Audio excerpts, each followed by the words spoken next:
Hello everyone, I am Virendra Machia. Welcome to my channel. Fitter theory के हम करण सिंह की जो बुक है इस बुक के क्वेश्चन एक्सप्लेन कर रहे हैं। तो चैप्टर नंबर फर्स्ट के कंप्लीट हो चुके हैं, चैप्टर नंबर सेकंड के भी 30 क्वेश्चंस हो चुके हैं। चैप्टर नंबर सेकंड में दिखा दूं आपको।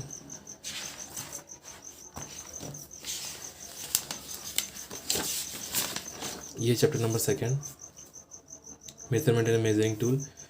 इसके 30 क्वेश्चंस हम कर चुके हैं, मल्टीपल चॉइस क्वेश्चन है। अब आगे के क्वेश्चंस स्टार्ट करते हैं। आइए,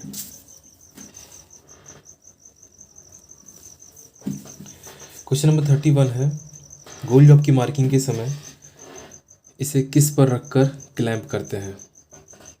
option A V block, option B table, option C surface, option D किसी पर नहीं। देखिए, गोल जॉब जो होता है वो ज्योमेट्रिकली 360 डिग्री का होता है, 360 डिग्री का।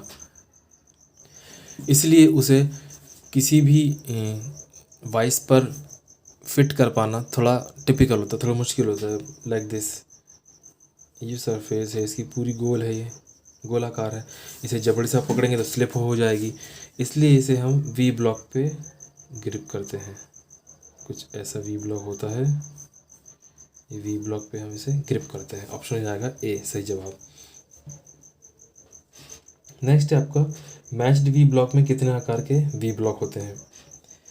तो मैच्ड वी ब्लॉक में आपके 2 आकार के, 4 आकार के, 1 आकार का या किसी भी आकार का नहीं। इसका सही जवाब हो जाएगा 4 आकार के। नेक्स्ट है आपका, मैच्ड वी ब्लॉक का प्रयोग लंबी जॉब को सहारा देने के लिए किया जाता है। इन्हें कौन से अक्षर से अंकित किया जाता है। TMVE, इन्हें वी से अंकित किया जाता है।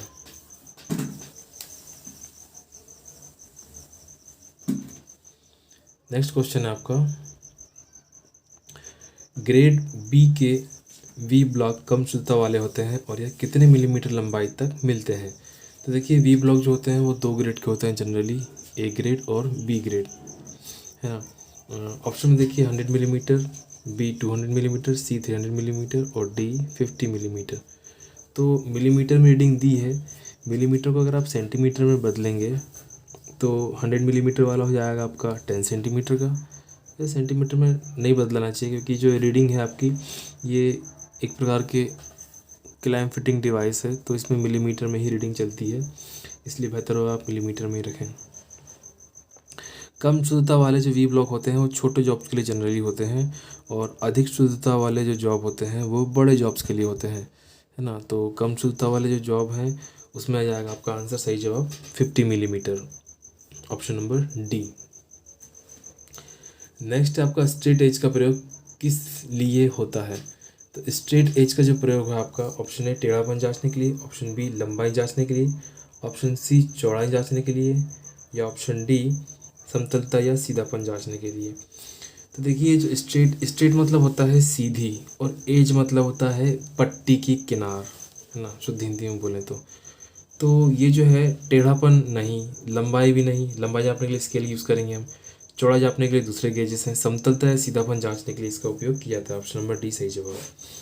Next, machine tool slide ways को जांचने के लिए कौन सी स्ट्रेट एज का प्रयोग होता है। तो देखिए, machine tool slide ways, machine tool जो होता है वो एक स्पेशल टूल स्लाइड वेज होती है ना। उसको जांचने के लिए स्ट्रेट एज किस मटेरियल की होगी, देखिए ऑप्शन ए कार्बन स्टील की, ऑप्शन बी कास्ट आयरन की, ऑप्शन सी माइल्ड स्टील की, ऑप्शन डी स्टील की। कास्ट आयरन की छोड़ दीजिए क्योंकि वो ब्रिटल हो जाएगी, एक बार गिर तो टूटना तय है उसका। नेक्स्ट है mild steel, mild steel soft होता है, डक्टाइल होता है ना। अगला है स्टील, तीनों आंसर नहीं है, इसका आंसर होगा कार्बन स्टील की, ऑप्शन ए। तो नेक्स्ट क्वेश्चन देखते हैं हम, किसका प्रयोग मशीन जॉब पर सेट करने के लिए होता है। किसका प्रयोग जॉब को मशीन पर सेट करने के लिए होता है। ऑप्शन ए वी ब्लॉक का, ऑप्शन बी एंगल प्लेट का, ऑप्शन सी पैरेलल ब्लॉक का, या ऑप्शन डी किसी का नहीं। तो देखिए, जॉब को मशीन पर सेट करना है ना। तो वी ब्लॉक जो है वो स्पेशली गोल जॉब्स के लिए होता है ना। पैरेलल ब्लॉक जो है वो आपके स्क्वायर रेक्टेंगल टाइप के जॉब्स के लिए होता है ना। और किसी का नहीं है तो हटा ही दीजिए। एंगल प्लेट जो होती है, एंगल प्लेट इसका सही जवाब है। क्यों? क्योंकि एंगल प्लेट में एक 90 डिग्री का एंगल होता है, उसमें होल्स कटे होते हैं। वो 90 डिग्री पे आपको अलग अलग पोजीशन में फिटिंग के ऑप्शन देती है, इसलिए इसका ऑप्शन बी सही आंसर हो जाएगा।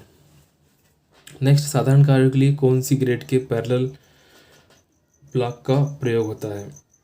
साधारण कार्यों के लिए ऑप्शन है A grade, B grade, C O grade या डी कोई ग्रेड का नहीं। तो इसका जवाब हो जाएगा ओ ग्रेड। नेक्स्ट आपका डिवाइडर का साइज, इसे फुलक्रम के केंद्र से, ये फुलक्रम नहीं एक्चुअली ये फलक्रम है, फलक्रम है ना। फुलक्रम तो उसे बोल दिया गया है, फलक्रम बोला जाता है। फलक्रम मतलब एक लिंक जॉइंट होता है एक प्रकार का। डिवाइडर का साइज इसे फलक्रम के केंद्र से कहाँ तक लिया जाता है? तो देखिए फलक्रम का जो होता है ये ऐसा केंद्र होता है ना। डिवाइडर का जो साइज है फलक्रम से लेके इसके जो पॉइंट है वहाँ तक लिया जाता है ना, इसलिए इसका ऑप्शन हो जाएगा सी सही जवाब। लंबाई तो उसकी ओवरऑल होती है, चौड़ाई छोड़ दीजिए, चौड़ाई तो डिसाइडेड नहीं होती है ना। और इंच तो ये एक यूनिट है, ये तो ऑप्शन से हट ही गया।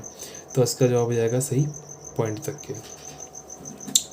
नेक्स्ट है, किसके पॉइंट को तिरछा करने के लिए आयरन स्टोन का प्रयोग होता है?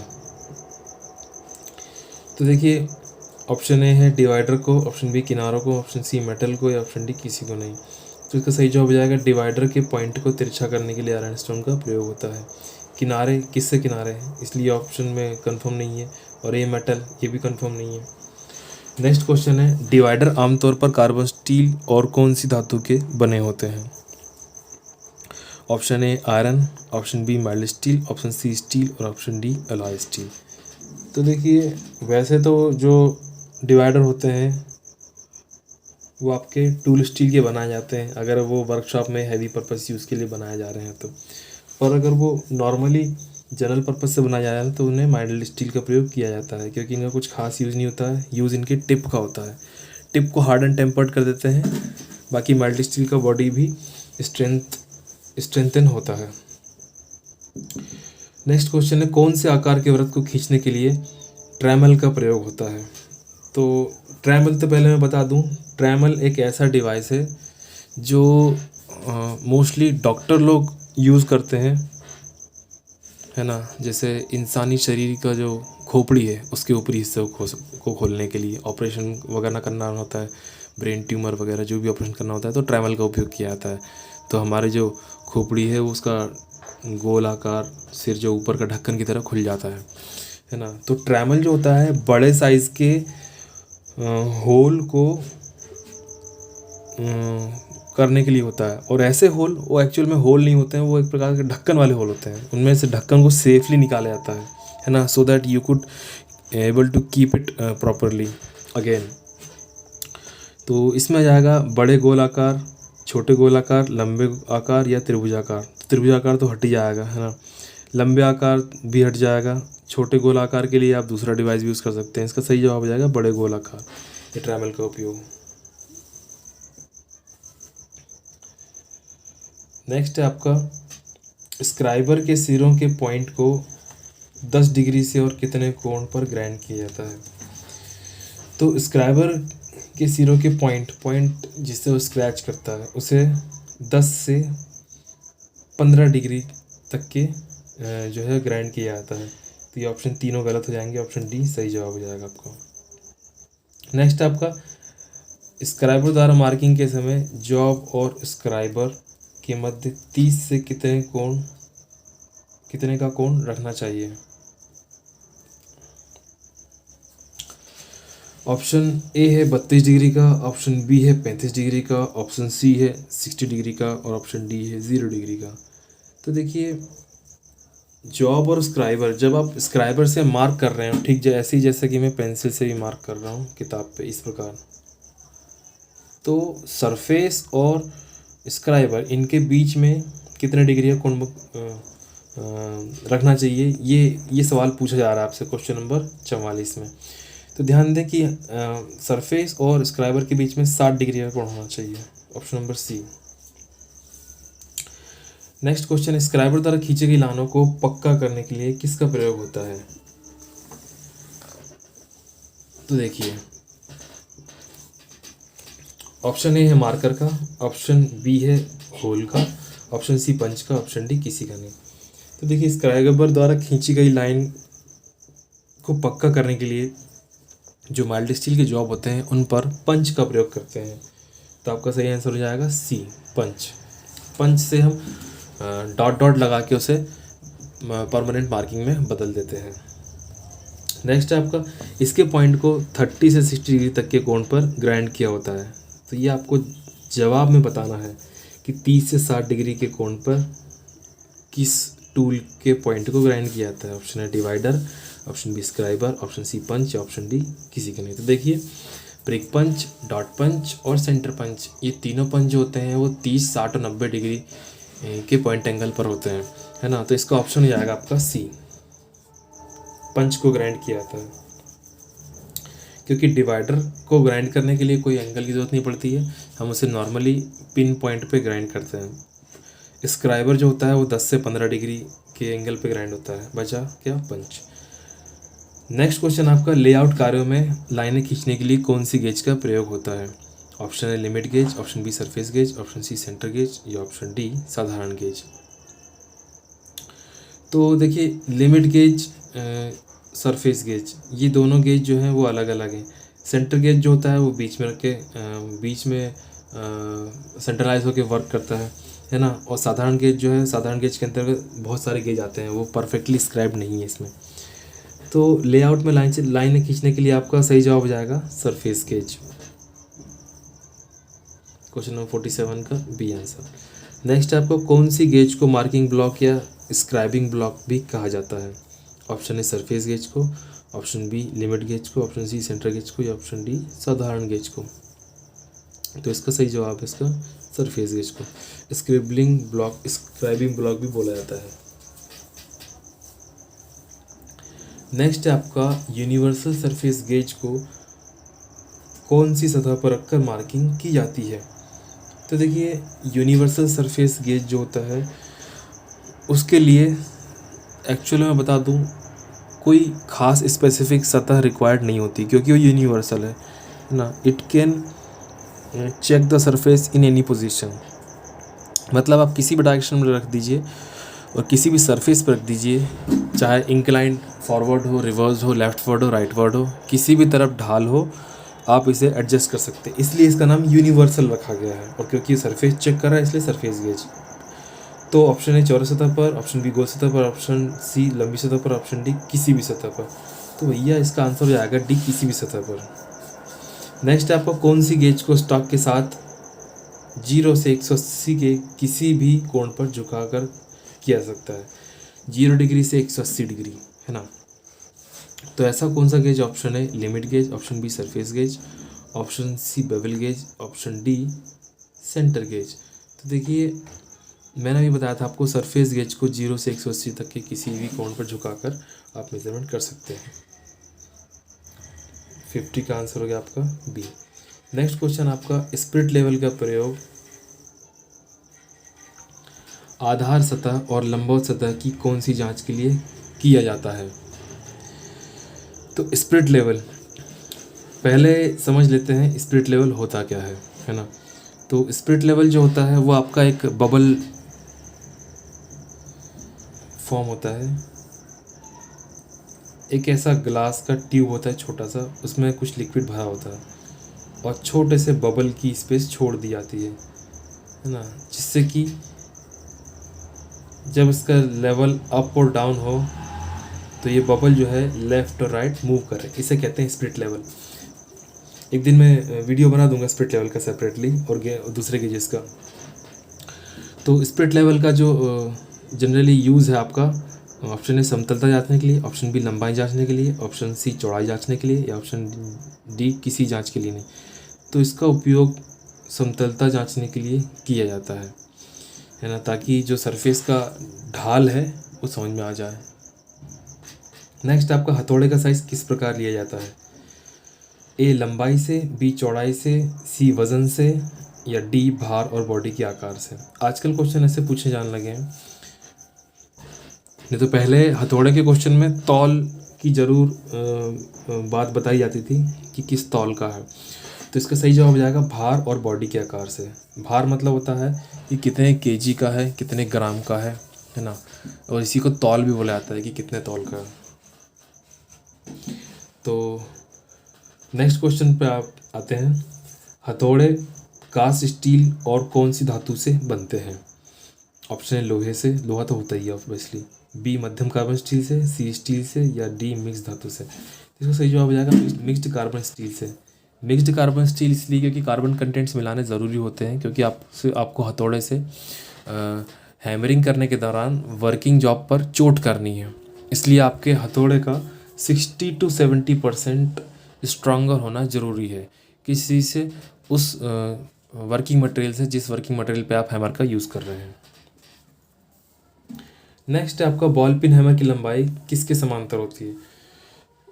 हत्थे के अक्ष के समांतर, अक्ष के समांतर, ऊपरी हिस्से के समांतर, या किसी के नहीं। तो इसका ऑप्शन ये आएगा हत्थे के अक्ष के समांतर। किस प्रकार? ये देखिए, ये लंबाई हो गई आपके हैमर की और ये आपका हैंडल हो गया, यही हैंडल का एक्सिस हो गया, ये पैरेलल है दोनों एक दूसरे के। नेक्स्ट है किससे बने हैमर को मैलेट कहा जाता है? लोहे से, स्टील से, प्लास्टिक से, या लकड़ी से। तो देखिए, लोहे से बने हैमर को हैमर ही बोला जाता है। स्टील से बने हैमर जनरली होते नहीं हैं, पर उसे भी हैमर ही बोलेंगे। प्लास्टिक से बने हैमर को प्लास्टिक हैमर बोलेंगे, और लकड़ी से बने हैमर को मैलेट बोलेंगे। तो option D is a correct answer. Next question है क्रॉस पिन हैमर की पिन किस में होती है? ऑप्शन ए हैंडल के ऊपर, ऑप्शन बी हैंडल के क्रॉस में, ऑप्शन सी हैंडल की सीधे में, ऑप्शन डी सभी में। तो देखिए, क्रॉस पिन हैमर जो होता है वो कुछ इस प्रकार का होता है।